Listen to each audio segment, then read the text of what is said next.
Good afternoon, Pranam Dar. It gives me great pleasure today to introduce today's event, as today is the International Celebration of Nursing and International Nurses Day, and we have an opportunity to celebrate the wonderful work that nurses do. These events give us an opportunity to listen, learn, to challenge and to question. And so I'm delighted as the Director of RCN Wales to be asked to come along this afternoon and just say a short welcome and introduction to today's events.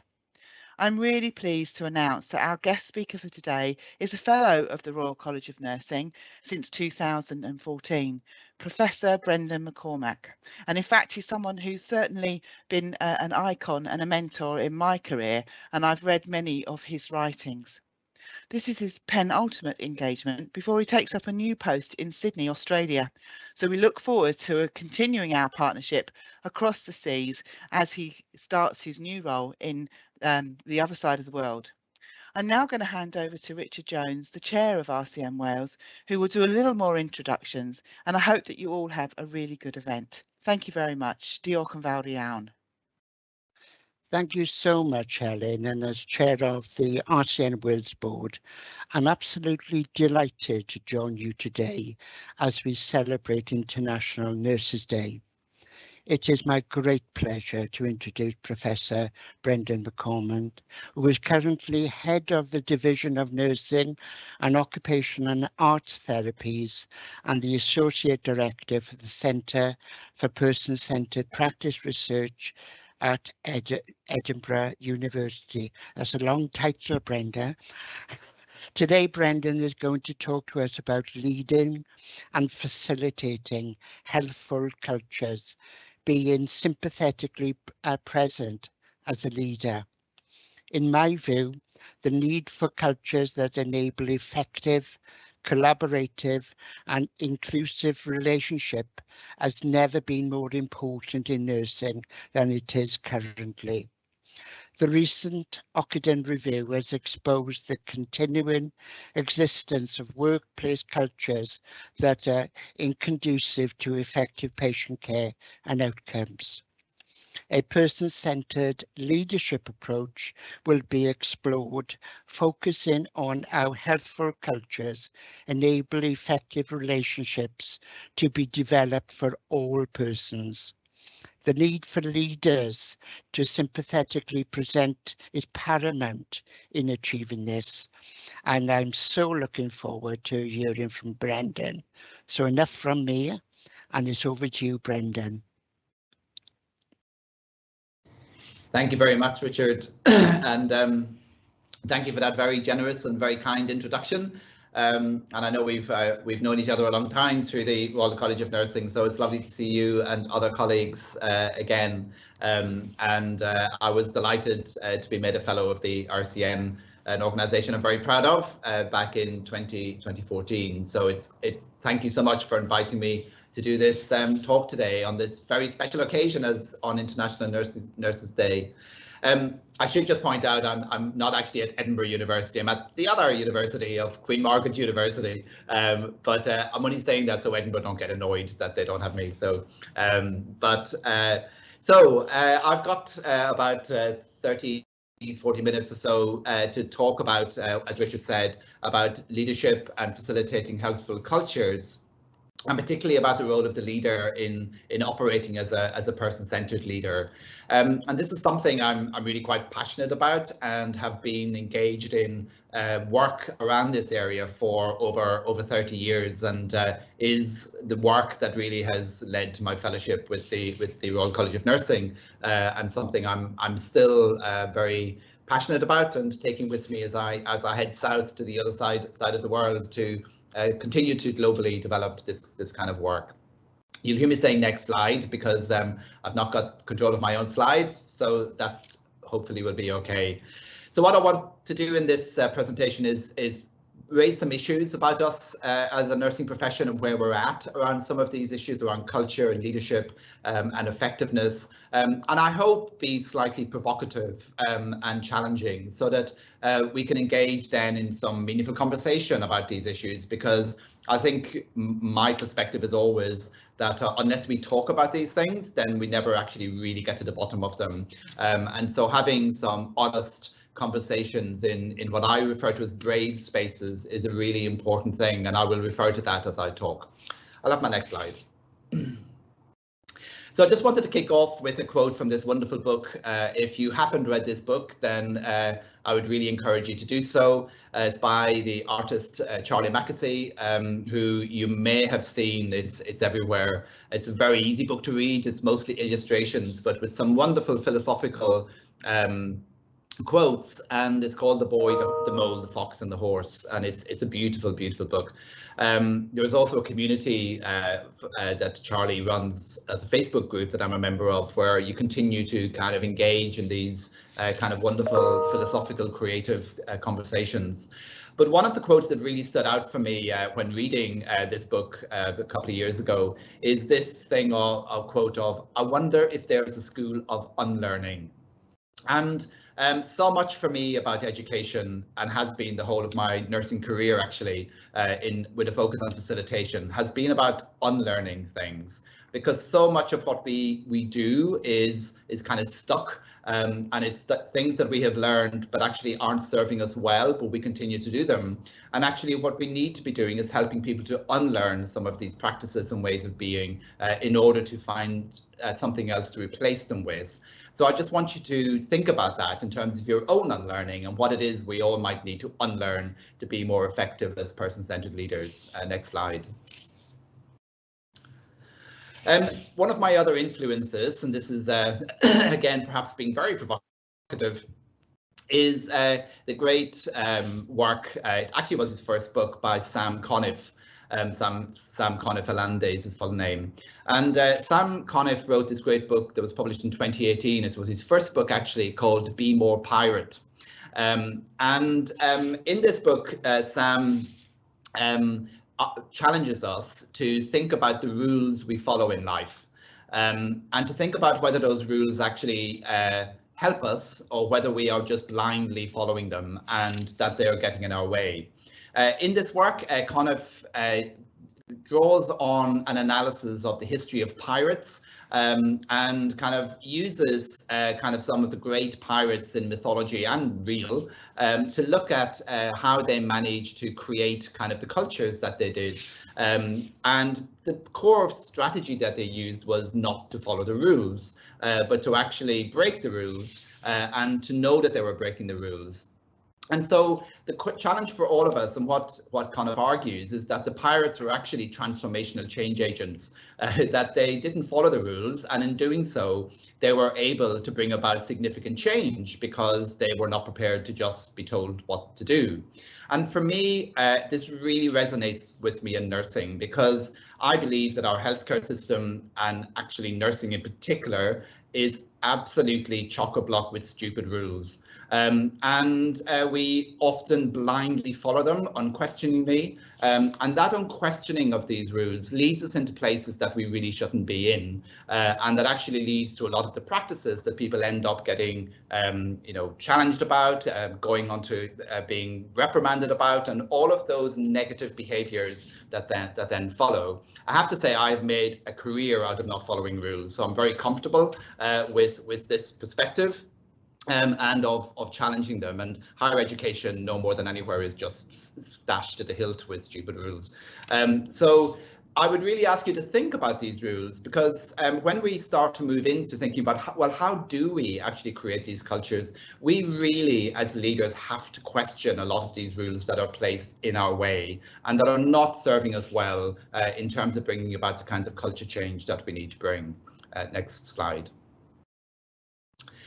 As Richard mentioned, when the Francis inquiry happened back in 2013, I think we all thought that is it. That is the end of these kind of things happening. And I know I did a presentation in 2014, part of my inaugural here when I came to Queen Margaret's, where I did say, I don't believe this is the end of a Francis, and that we are potentially having another Francis not too far down the road. And here we are in 2022 with the Ockenden review, which, if you read both reports, they are bizarrely similar in relation to the issues that they raise. I'm not going to read the text that's in here, but what they both highlighted quite starkly were these cultures where people were following rules that were not just unhelpful, but actually downright dangerous, and which were working against both the staff, particularly nursing staff and midwifery staff, and the patients who were using those services. I think what really strikes me about these two photographs is how similar they are. 20 or 7-8 years later, the emotion of them, the kind of presentation of loved ones, the presentation of a report that is really shining a light on cultures that are just not helping. So I don't think we can sit in denial for too long more and pretend that actually our cultures are okay, because our cultures are not okay. And we have a huge amount of work to do around culture. I think the reason I always thought that France's inquiry would not be enough in terms of changing this is because although it highlighted some really important issues that I'm going to go on to, the outcome in many ways was we became obsessed with safety culture. And safety culture is only one component of the whole remit of what an organizational culture is and what a workplace culture is. And many of those elements of workplace culture have never really been addressed. And that is no surprise to me then, where we end up with Ockenden because of that. Next slide. And one of the things that really kind of transcends both of those inquiries is this notion of psychological safety. Quite importantly, I think this concept has become much more talked about now. When I did this original work with a colleague in Ulster, we were looking at pain management practices. And in a very large acute tertiary centre where I was the Deputy Director of Nursing and Professor of Nursing. And despite having all of the tools, all of the processes, all of the acute pain management teams, we still had very poor pain management. And the work that we did exposed, why guidelines, standards, protocols, training were not sufficient. They were necessary, but not sufficient in creating a different kind of culture where pain management would be effective. And pain management we used as a kind of a lever for understanding the culture at large. And the key issue that we exposed was this notion of psychological safety, where nurses in particular did not feel safe to speak up about things that they were seeing happen. Now, Francis exposed that and Ockenden exposed that. The reason why they weren't able to do so was because there was a lack of supportive culture. So this was a culture where they felt valued, respected, nurtured, felt that they were equal to others within the team, and felt they had a voice that could be heard and that they had some agency within that system. They also were exposed, despite mountains of training that hospital did, to quite disempowering behaviours. So this was other staff who, undermined their decision making, who didn't show them respect in their particular role because of hierarchy and seniority, and they didn't feel secure. They didn't feel secure to challenge some of the other professional groups and some of the other care workers around practices that were happening around them, or to challenge each other, actually, which was even more serious. And the crux issue in all of it was the kind of leadership that was happening, where the leadership didn't also feel able to challenge some of these behaviours, where they didn't feel they had the autonomy to really kind of engage in some of the kind of good practices that needed to happen, and didn't feel that they had the respect from others to be able to do that. And that was despite this organisation having invested a lot of money over many years in transformational leadership development of all leaders, all nursing leaders in this organisation. So we know that this issue of feeling psychologically safe is as important as a safety culture where it's focused on doing the right thing at the right time with the right person, etc. Next slide, please. And COVID-19 has also exposed a lot of issues within nursing leadership, and I'm involved in a number of studies, one which we currently have happening, funded by the RCN Foundation, around nursing leadership and in a pandemic type situation and how we have responded. And this slide here comes from work that I did with other colleagues across Europe, we are all presidents of Sigma Theta Tau chapters, and we were quite disturbed, I have to say, during the pandemic about the way nursing leadership actually was invisible in decision making. We know in England, for example, the CNO made one appearance and was never on stage again.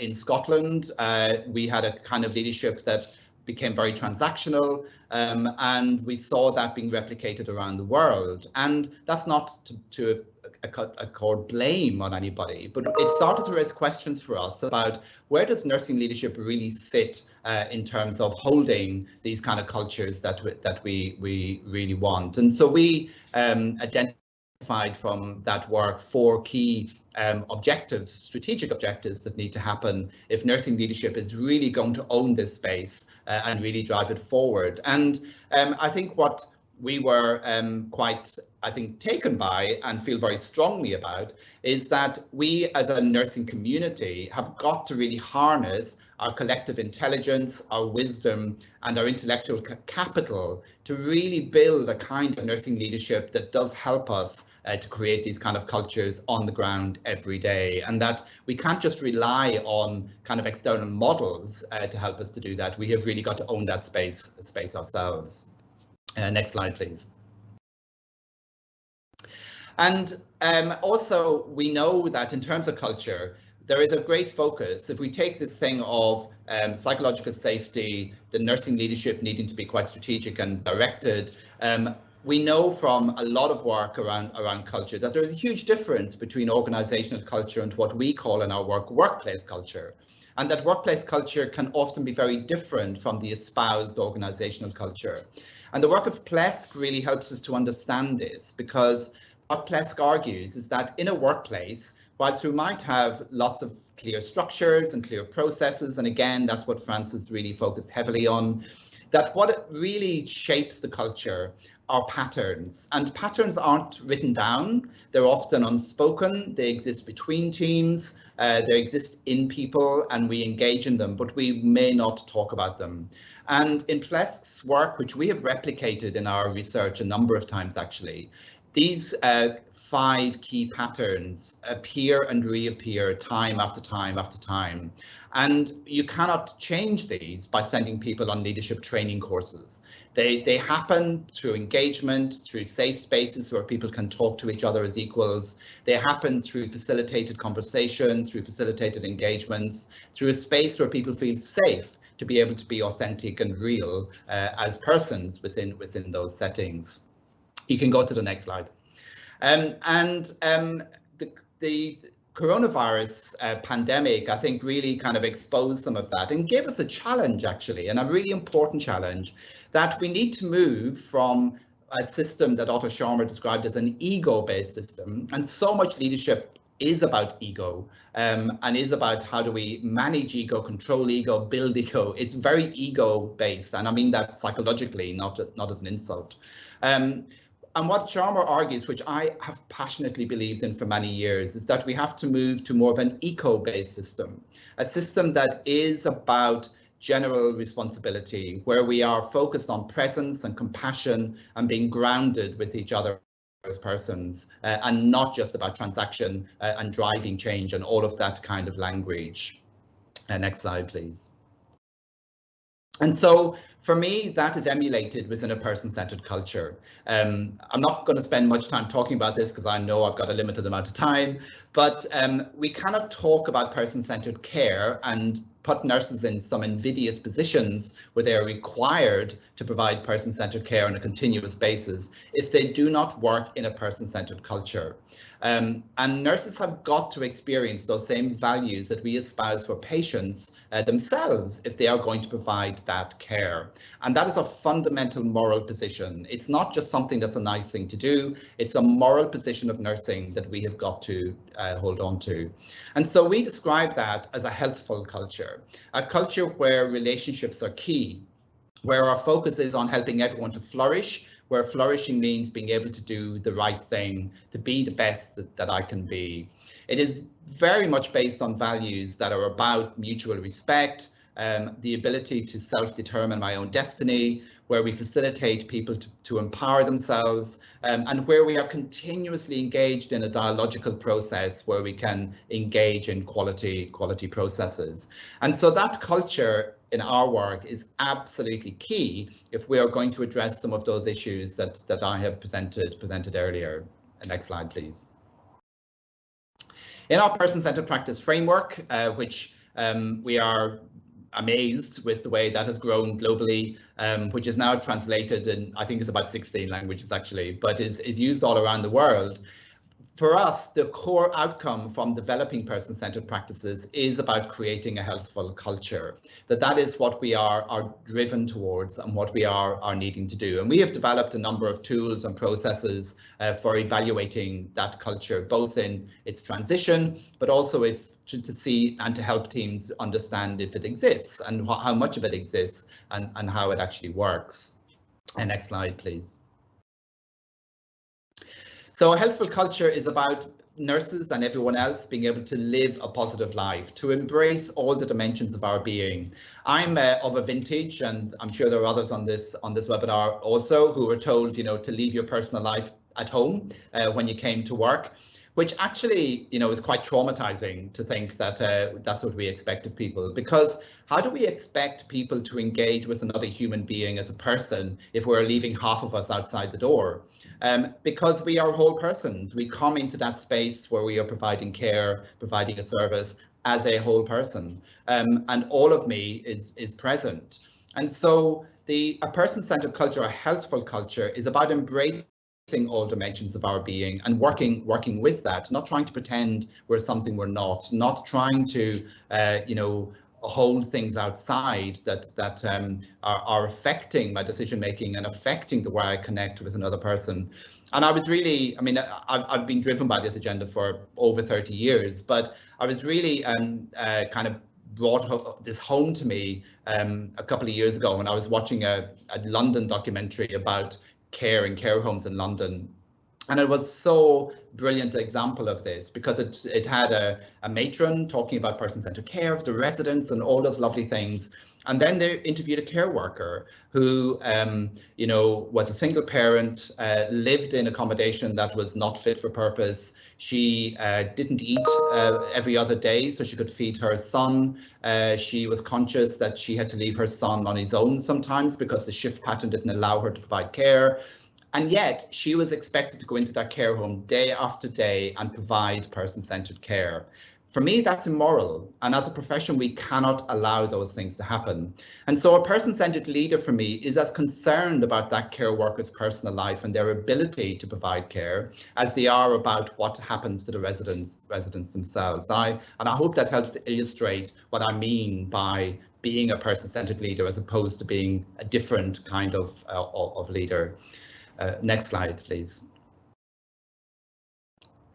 And so one of the practices within our person-centered framework is that of being sympathetically present. Again, I don't have enough time to talk about this in detail, but in our work, we go beyond empathy. We talk about sympathy and being present. And it's a phenomenological idea of if I am being person-centered, I can never understand you as a person. I can never be you as a person. I can only ever be alongside you as a person and show my concern and show that I want to be with you and want to support you. And so the kind of leadership practices that this is about being in the moment. So paying attention to the way people are feeling, how they are engaging, paying attention to the kind of conversations and how people are emotionally connecting in the space. And we know that that is a window into people's effectiveness. Person-centered leaders also need to know their teams, know the persons in their teams. I am continuously shocked from the work we do in action research, facilitating teams, at how unknowing team members are to each other, how little people actually do know about each other as persons. And for me, as a leader here and wherever I am, that is such a fundamental part of being sympathetically present with colleagues. Paying attention to everyone's feelings things I've talked about and their characteristics and what works and what doesn't work for them, but also person-centered leaders are open to connection. They are very emotionally aware, cognitively aware, but also rational and are engage how they operate in the space with time based on their emotional and physical engagements. So it's a way of leading that is person orientated and is about being present in the moment. Next slide, please. So I pose all of those challenges, and of course they're all quite lofty, and I'm sure some of you on this webinar are sitting there saying, yeah, right, that's great, and I work in A&E, and these I've 200 patients lined up on a corridor, and I've got all of this to do, and you think I need to just be paying attention to staff emotions, etc., etc., etc. And I hear it, and I absolutely get it. But I would say to you that they're precisely the situations where we need to be more healthful and where we need to be more person-centered and in the moment. And I've had some recent health issues myself where I was in A&E and I was longing for that kind of leadership to happen for me whilst I was lined up in the corridor. So I can definitely apply this in a very real context. So what I wanted to do in the last part of this, because I know I'm rapidly going to run out of time, is to offer some helpful, I hope, suggestions about how do we lead in this kind of way. What are some of the kind of activities and engagements that we can engage in that will help us to shift?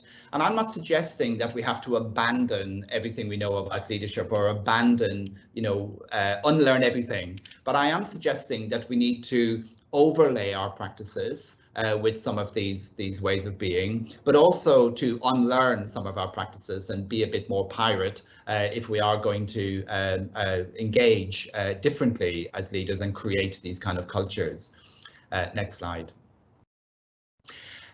Each of these slides actually relates to another model and theory that I've been involved in developing with my colleague Angie Titchen, and which if you go online or email me, I can send you the detail of, which is our framework for human flourishing, what it is that helps us to engage. And we came up with, from our research, with a number of practices that we believe everyone needs to engage in order to flourish as a person, whatever our context.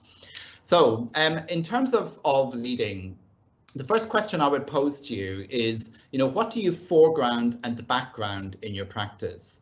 And this is a really, really, really important question. And if anybody knows anything about hermeneutics, then you will know that, or if you know about art, actually, and probably better to talk about art than hermeneutics, where if you look at a work of art, a beautiful painting in any one of the galleries that you can go to, the foreground is often what your eyes are drawn to. But that foreground only makes sense by the background. And if the background is stripped away, as we all know, then the foreground loses its dynamism, it loses what's important. And often as leaders, we place the wrong thing in the foreground. We place practices that are not necessarily that helpful to teams because we're focused on the system, we're focused on those things that are driving us externally as our priority, when actually we need to shift the foreground and the background and bring those background things around relationships and support and emotions and all of those things into the foreground. And I could, again, and maybe in question time we'll have a bit of time to talk about this, talk about my own practice here as a leader, as a head of school, where that's what I've been doing, is working in that way. And what is interesting about it is that those things that we think should be in the foreground, when we move them back, they almost take care of themselves. It starts to become almost like a self-fulfilling way of working. And the image on this slide is from the work of Anne Boykin, who talks about nursing as the dance of caring persons. That when we are in this space where we are all connected in that foreground, it's a bit like watching Strictly, or if you're a Strictly fan, but a good ballroom dance where there might be two people dancing together, but actually it looks like one. We are connected with the patient, we are connected with each other. It's seamless in the way that we operate. So I'd really challenge you to think about, what do you place each day in the foreground of your practice, and to think about then what is background and whether you need to adjust those. Next slide, please. We all know that it is really important for us to have a trusted group a group that we can connect with and form trusting relationships.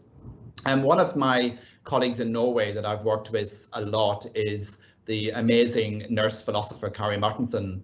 Kari Martinsen, in her book Care and Vulnerability, talks about nursing as this engagement we have with another person. But what she describes it as is, those of you who again may be old enough, in the summertime when you ran through a field and those plants where the sticky things stuck to your clothes, the kind of thistle type things, and you came away and picked off all of these sticky things from your clothes. And what she talks about is that when we connect meaningfully with another person, that something about that person sticks with us, that we carry something of them away with us. And I'm saying this because, of course, as nurses on a day-to-day basis, we have hundreds and thousands of these connections. And therefore, it leaves us quite vulnerable because we are carrying these elements of relationship with us in our bodies, in our heads, in our emotions. And so if we are going to expect nurses to work in this kind of way, then we need nurses to be firmly embedded in trusted relationships, have a group, a place where you can be nurtured, where you feel safe, to have kind of these open conversations, a place where you can be real, where you can be authentic, and actually move on with it. Now, I know post-COVID, there's been a huge emphasis on well-being strategies, a re-emphasis on clinical supervision, which I don't think is enough to create this. Well, certainly not enough if you're having half an hour every month or something. And we need to think about how do we create spaces within our workplaces where we have these kind of trusted groups who can meet and have these kind of conversations, and how do we make that important? Next slide, please. I would also want to ask you and challenge you as leaders and as nurses generally, I guess, to think about what is the imprint you want to leave in the world as a nurse. This piece of artwork actually came from some health visiting students I've been working with here at Queen Margaret's, and they talked about their role as a health visitor working with children and families was to leave a person-centered imprint on the lives of those families. And for me, it became this wonderful analogy of what we are about in nursing. And I think the question I would ask everyone to think about is, what is the imprint you want to leave behind? Is it that, yes, I ran a very effective system and the organization is really happy with me, and we met all our targets and the funding was fine? Or is it actually that we changed people's lives on a day-to-day basis? Is it that actually I connected with those people in my team in a way that they respect? I was still able to have challenging conversations, but actually I showed love, concern and compassion to those people that enabled them to flourish as human beings. And I know where I want to be and I know what I'm doing. And again, going back to the foreground and background, I think when we think about this kind of imprint, then the more systems orientated imprints start to take care of themselves. Next slide, please. For me, throughout my whole career, I have had a critical companion. And I would want to ask you, who is your critical companion? A critical companion is not a hierarchical relationship, but it is, as this slide shows, it's the person who facilitates your own dance. It's the person who facilitates our engagement. You can tell I've got a bit of an obsession with dance. It's my background. But it's about having someone who's not there to tell you what to do, who's not kind of judging, who is not kind of in a hierarchical relationship, but is somebody who helps me reflect and make sense of my physical, my being, my metaphysical, so my sense of being in the world, and my existential conflicts, which are things that we as nurses actually experience most days of our working lives.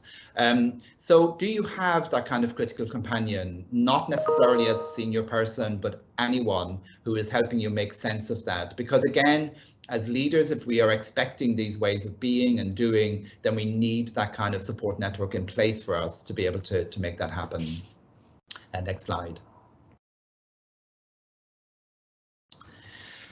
Another issue, I think, in working this kind of way, and goes back to my A&E example, is balancing busyness with the need for stillness. And again, I've been interested in this since COVID, with the kind of burgeoning of well-being strategies that trusts and boards and others have suddenly thought became important. And it's really made me question, why do we suddenly wait for a pandemic to think that actually people's well-being is important? Why do we suddenly think that, you know, just because people are battling with this incredibly obvious challenge, that actually they're battling with this every day, but it's more hidden, and that well-being strategies are so significant to how we work. And we know that nurses and midwives are obsessed with busyness. We know that when we say hello to a nurse, the first thing to say is, "Oh yes, I'm busy." And you know, and we know, and I do say constantly to them, "I didn't ask you if you're busy. I asked you how you are." And it's a real issue for us. It's one of the unlearnings we have really got to think about. Busyness in clinical practice is, and the same in education practice, I have to say, is connected with a task orientation, a focus on getting through work, a focus on ticking things off and meeting outcomes that are often not set by ourselves. Whereas what we also know is that when we stand back and create stillness, then these kind of practices start to happen anyway.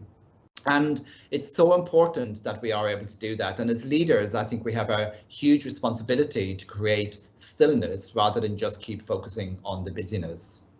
Next slide.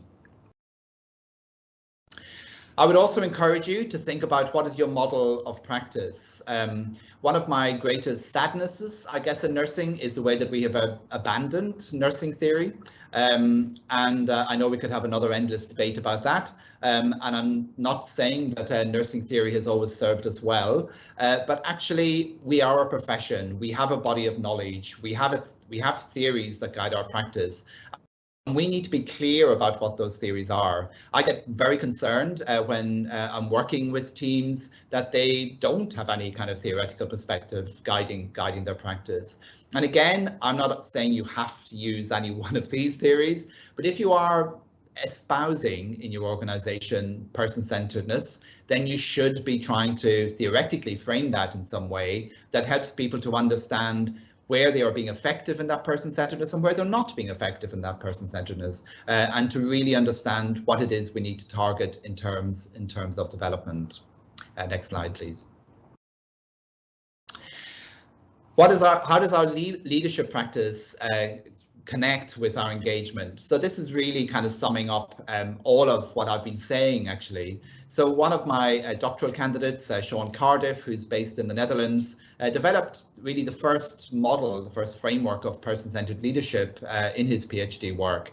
And what we really focused on was that, and he worked through a 3-year action research project with nurse leaders in the Netherlands, was that what a person-centered leadership approach that I'm talking about enabled was everyone's capacity to be human. And when we talk about our capacity to be human, it is talking about our capacity to engage, to connect, to be authentic, and to be real. And those are fundamental qualities that we have to bring into a caring space as nurses, to any kind of practice space as nurses. And so a person-centered leadership model, in the way that I am talking here, is really about those connections, those engagements, but releasing the capacity of team members to be human and to really connect with themselves as persons. Next slide, please. And all of this helps us to do something that I think we are sadly lacking in lots of our practice areas, and that is to maximize our potential to give and receive loving kindness. Loving kindness is a Buddhist term, and anyone who engages in a particular kind of meditation will be familiar with it. And a loving kindness meditation argues or helps us to understand that unless we love ourselves, we can't love anyone else. And I'm not suggesting that that means we all have to go around saying, "Oh, I'm fantastic, I'm lovely, I'm a wonderful human being." But it actually is about saying, I know who I am as a person. I know what I'm about. I know what I'm taking into this space. I know what I'm leaving out of this space. I know where I'm standing and my feet are firm on the ground. When I'm doing that, and when I know that about myself, then I'm more capable of helping another person to heal, to grow, to develop, and to be real. In our new nursing curriculum here at Queen Margaret's, we have shifted the whole of our first year actually to be focused on more of a kind of psychoanalytical process of helping our nursing students to understand themselves as persons first. Because, you know, 17, 18-year-olds, whoever coming into our nursing profession, you have to get to know yourself before you know how can I help another person, and how can I give this kind of loving kindness, which is about connection, about relationship. Next slide. And so to end, and I'm not going to go through all of this, you could also argue that what I've said is placing a huge burden of responsibility on individual nurses and individual nurse leaders, and I would not want you to go away with that view, because I object to that very strongly.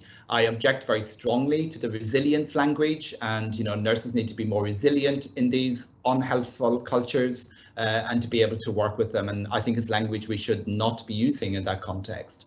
But what I would argue is that those practices that I have suggested are important to us in creating these kind of cultures and stopping these kind of very unhealthy and unhealthful cultures from being present requires a whole systems approach from an organisation. We have got to have executive leadership of this. We have got to have health boards, trust boards, decision makers who absolutely understand these ways of being and the expectation of leaders and others, and who then put systems in place to support this happening at an organisational level. And in this slide, I've set out from some work we did in 2017, which was about a whole systems approach to person-centeredness, about the kind of things that organisations really need to be thinking about if they are going to work with these ways, if they are really going to help nurses to flourish and to be the best that they can be. And you know, you will see my stripping away of stupid rules comes in there big time, and all of that to kind of just create a culture that helps people to really flourish. And my last slide should be coming up, I think. Yeah. So what I've argued is, firstly, I would like you all to be a bit more pirate, because if you are a bit more pirate, you will stand out from the crowd, and actually you will turn on that light bulb that will help you see the potential of gaining new things. But what I would also want you to think about is, what is the change that has to happen within myself? What is the revolution I have to engage in myself, and not totally look at others to create those solutions? The real solution lies within me. I have that power over myself. I have that power to be able to guide and engage that. I have the ability to go to others for help if I have some of these systems and processes in place, but fundamentally it depends on me to create that revolution. Thank you. Brendan, thank you so much for that presentation. You know, it brought home to me the work that we are doing in Wales on safe staffing levels, and the Sister Ward Charge Nurse project, where we want all ward sisters to have supernumerary status so that they can actually work with their teams in a much more collegiate way. And it's all about care. It's all about how you care for your staff to care about patients. And one of the other things that you raised is about leadership. And I have to say that the Welsh Board put forward a resolution that's going to Congress on that very topic. So I think it's really opportune, and I'm sure that we're going to have lots of questions today. So what I'm going to do now is I'm going to hand over to Nicola, and Nicola Davis-Jobs is our acute care and leadership advisor, and she's going to facilitate our question and answer sessions. Thank you, Nicola. Thanks, Richard. Thank you. And thank you, Brendan. So fantastic to listen to you. I want to take host's liberty really and ask you a question before I go to the questions I'm supposed to ask, which is, we've heard Peter Drucker say culture eats strategy for breakfast, and that's been around for so long. And my question then is, when we know that culture is so wrong, what can we do to make a difference? And using all the things that you've said in a nutshell, what can we say to our audience today? Yeah, I mean, I think it's a really important question, and yes, the Peter Drucker stuff has been around forever. In terms of, we know that culture eats strategy, and there's plenty of evidence to show that that's the case. So I would say that what I'm suggesting is not so out of the ordinary that it's impossible. It's all possible. I think the thing that I would say in response to what you've asked, Nicola, is that and it is one of my big frustrations, is that we have a health system generally that focuses on short-term outcome. So even when we talk about, QI programs and all of the rest of it, we are obsessed by 6 months, 12 months of work. We know from our work and from lots of other work that culture change requires sustained models of development and learning, that it requires 3 to 5 years to see any significant change happening. And hence why, I'm not totally surprised why, Ockenden kind of replicates France's in many ways, because what Francis, as I said, did was focus on safety culture, which is only it's a hugely significant part of what happened and why it's important, but it doesn't get at those patterns that I talked about. And the patterns are the really difficult things to change because they're often unspoken, unwritten, they're intuitive, they exist in people and between people, but they're rarely written down in guidelines, protocols, standards, etc., etc. But you can't change that in a 6-month project with, one person, often quite junior in a system, given the responsibility without all of the decision-making authority, etc., etc. So for me, that is the nutshell that we have got to crack. And we do need executive leaders who are courageous enough to not continuously buy into that model of working. One of the reasons I believe it happens is because within health, and this might be very controversial, within much of our health system, the middle layer of management are often very short term in their roles, and they need outcome to move on to their next management position. And so there is this drive to show something happening, because waiting 3-5 years for your next job is just not going to be the case. So we need to find a balance of how do we actually make that work. But that would be my view on this. That's brilliant. Thanks, Brendan. And the unsaid rules, it's usually the people further down the system who know what those unsaid rules are, I guess. Right, okay, so we've got quite a few questions come in. So my first one is anonymous, but they say, "Hi, Brendan. Do you think COVID-19 has changed the nature of nursing leadership? And are we fit for purpose to address the post-COVID challenge we face?"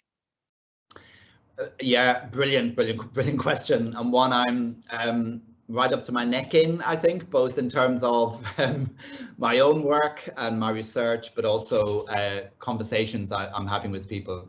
So the first part, has COVID-19 changed the nature of it? I don't know that it has. I would not want to be fixed in my answer on this. I think some things have changed, but I don't think it's changed fundamentally what we are about. I think it's shone a light on a number of cracks that we have not given enough attention to.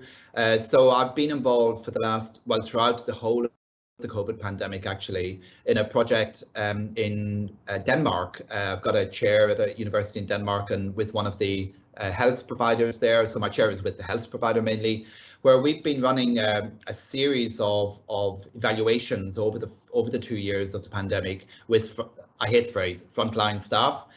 They called the project Frontline, so I had to go along with it. So with those nurse leaders and then the middle layer of nurse leaders, and we've published 3 papers now on that work. And what I would say has changed is people's sense of security within their practice, people's sense of being protected. And many of these nurse leaders talked a lot about being protected and not being protected. And we saw lots of evidence related to preparation for leadership roles, education for leadership roles, support within those roles.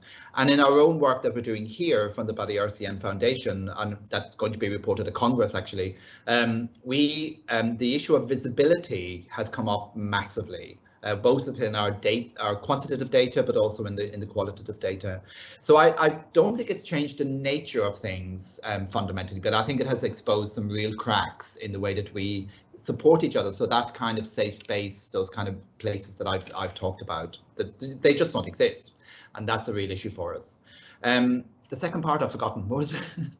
Are we fit for purpose to address post-COVID challenge? No. I don't believe we are. I think a bit like Otto Scharmer argued around, our shift. We haven't made that shift from an ego-based system to an eco-based system.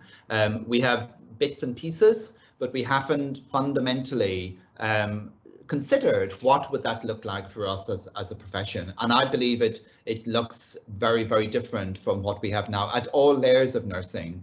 And actually, there was some great work done in Wales from Cardiff University some years ago about, how we rely on a very outdated model of nursing to actually provide nursing services, and showing how that could be rethought. That is much more about a facilitated model that needs to be in place, and we have never really grasped that one.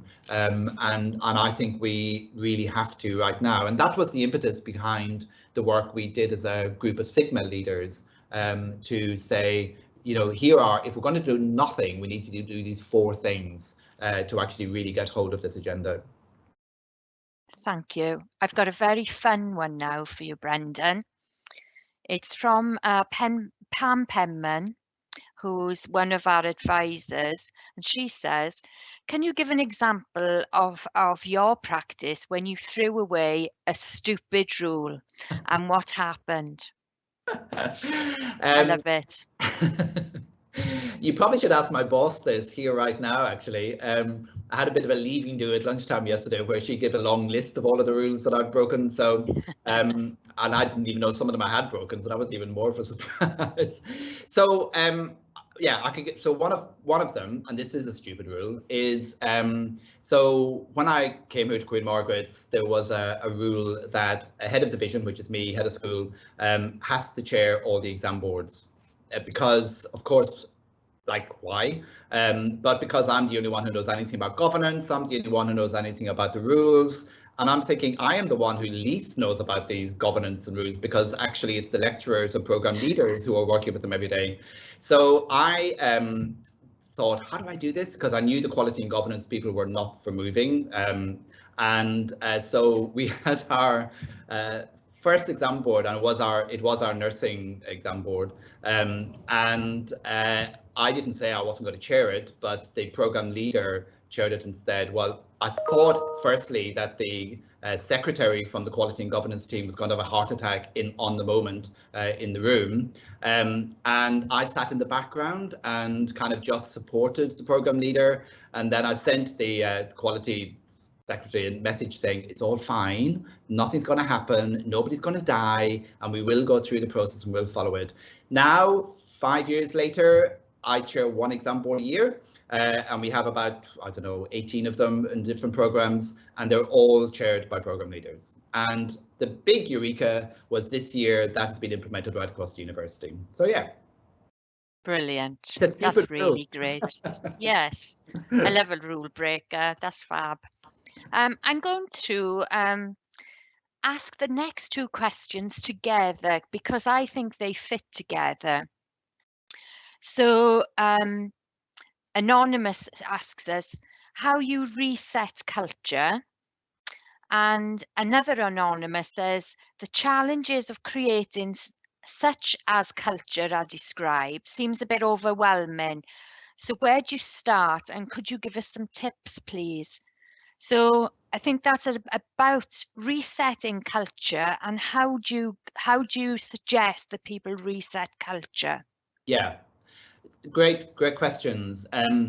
I think the language of resetting culture is an interesting way of phrasing it in itself, because it some way implies that you can go from culture A to culture B, and that they're kind of distinguishable in that kind of way. My experience is that it's less about resetting and more about a transitional process over time.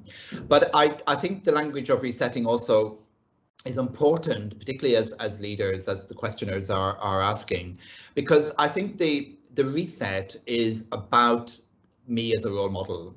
It is about me making a stance to say, I am no longer going to practice in that way. I am going to do X, Y, and Z. And it doesn't have to be a big fanfare. It doesn't have to be, you know, a huge thing. It can just be as simple as how I talk to you as a colleague. It can be as simple as, instead of being the one, you know, who the staff go to for advice and be told what to do, who no longer does that, who instead facilitates conversation, who facilitates that person to make a decision for themselves. Those kind of things are so powerful. In our work, we have shown so powerfully how language of leaders shifts the culture quite dramatically. You know, when we stop talking about my staff and talk about our colleagues, that in itself is a massive shift. When I stop saying I do and talk about we do, has a massive shift.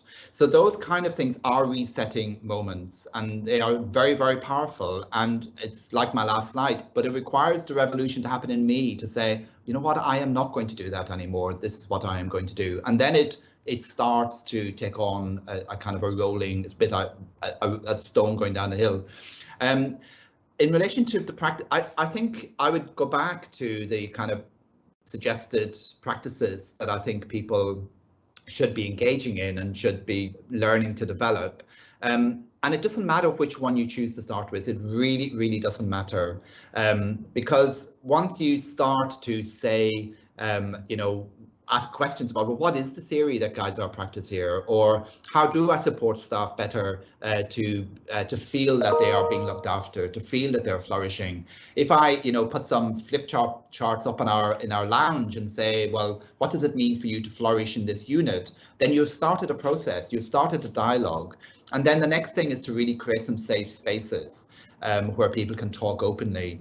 One of the most effective things that I've done here, and we have been recognised nationally as a very unique culture within a nursing and healthcare environment, educationally, and we won a Scottish award for it. And the main practice that I led as a leader, but it became us very quickly, was what we call conversation spaces, so communicative spaces based on the work of Heidegger. And these were spaces where we just came together once a month for 2 hours. And now I know there's a big chunk of time and it doesn't have to be that long. And we were all there together as equals. It was not me as the head and you know, lecturers and senior. It was just, we were all there as persons, bringing ourselves into the room. And we did some work to create that space. And then anyone could raise any issue, whatever it might be. And we went around to kind of check what kind of things people wanted to bring into the space. We weren't solution focused. We weren't trying to fix problems, but what we were trying to do was to create a common dialogue, a common way of being together. And that has been the most effective change strategy that I've ever engaged in, actually, and has led to some phenomenal culture change within the teams here. At the time, I was just, in a sense, leader for the nursing team, and we were a small team of about 20-ish. But now it's across all 4 teams that I lead, and there's about 80 staff, and everyone engages in these practices now in smaller groups, and it's such a powerful way of connecting. I think then, Brendan, it's about being brave, isn't it? And about asking what you might think is the stupid question. We've got lots and lots of questions, and we're sadly running out of time. So I propose that perhaps we do a frequently asked questions list that we can send to Brendan before he leaves us for Australia. And I'm going to hand over now to Lynn Middleton, who's the professional lead, the PNC lead for Council for RCN Wales. Thank you, Carolyn. I know we haven't given you much time, but Brendan's talk has been so fantastic and the questions so amazing that thank you. Thank you very much indeed. So thank you very much indeed. As Nicola said, Brendan, it's been an inspiring afternoon, and what an honour and a privilege for myself as a nurse and for all of us collected together as nurses to participate in this brilliant event on International Nurses Day. Thank you very much. I just wanted to pick out a couple of brief things from the information that you gave us about the healthcare culture and leadership. And you told us about person-centred care. And one of the things that really sort of hit a note with me, I would say, is that we talk a lot about patient-centred care and how we want to aspire to provide that for our patients, but not ever forgetting that we want to provide that for our colleagues as well. And I think that's a really resounding message that we could take away. I love the notion of unlearning, and you know, one of the examples you gave later on was around resilience. But I can also see when you come to pick up some of the questions that you didn't get round to, there are some really key concepts there that we all, you know, have embedded on us, sort of tattooed on our heart. But maybe we need to start to think about unlearning some of those. We need to utilise psychological safety principles, and I liked the things you said about that: supportive culture, empowering behaviours, and a safe space in order for our voices to be heard. Really powerful. And those trusted relationships, to pick out those people that we can really feel are safe people to be within a safe space in order for us to get that voice.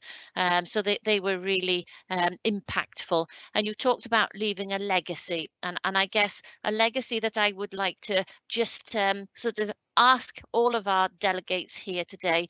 For those that were here last week, we asked you to go away and be more Betsy, having learnt about Betsy Cadwallader and patient-centred care. So today I have to say we want you to go away and be more pirate, because we want you to be transformational change agents and have, you know, achieving really healthful cultures in your workplace. That's fantastic.